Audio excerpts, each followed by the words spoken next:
Good morning! Dito tayo sa kubo, sa aming kubo. Ay, medyo binagyo-bagyo na ng konti yung kubo eh. So, lakad tayo.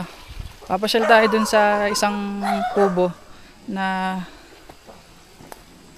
ginawa naman ng aming mga kalahi, katribo. Kasi nagtatrabaho sila dito sa aming lote ngayon. Katulong namin silang ayan nga pala yung mga alagang aso ni nanay. So sila nanay, dito sila habang katulong namin sila naghahakot ng kahoy na bababa sa bayan. Ito yung kanilang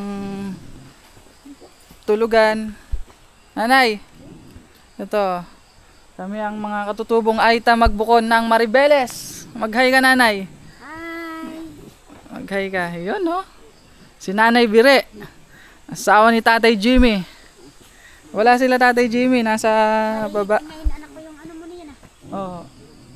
Ito yung kanilang tulugan ngayon. Katulong namin sila dito sa aming lote. Sa paghahanap buhay. Ito nga pala yung ibang pananim pa.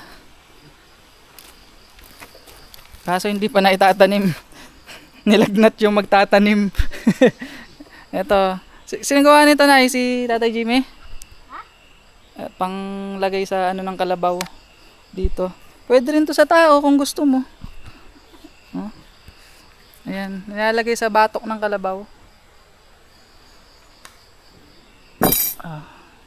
Ito nga pala yung mga katutubong Aita.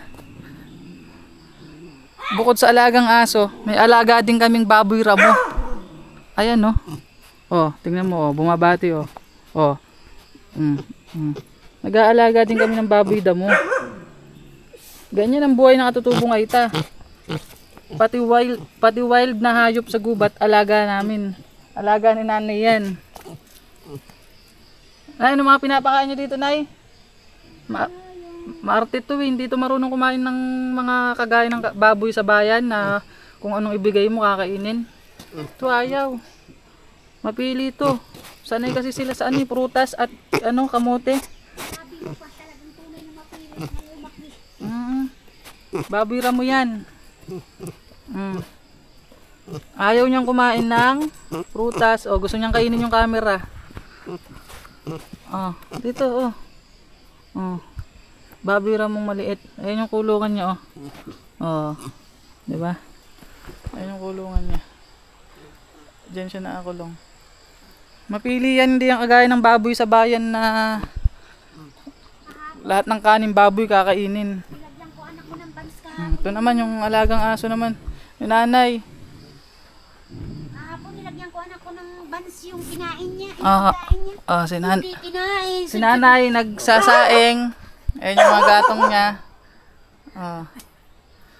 Gano tayo, nay? Yan, para mapanood ng mga apo nyo sa kabilang baryo. Sa tribo. Ayan, mag-hi kayo, nay. Batiin nyo yung mga Aita sa baryo, sa biyahan. Hello, good morning. Kumusta kayo mga bunso ko? Mga anak ko, kumusta? Ayan, nagsasaing si nanay, Kumusta ang mga Aita sa kabilang baryo? Ito, si Bato, mag-hi ka rin, Bato. Kumustahin mo naman yung mga nasa Paisawan. Good morning. Kakain na kayo? Wait lang. Mag-shoutout ka sa mga taga-Paisawan. Sino mga tropa mo doon? Shout out kay parang Bentong. Bentong.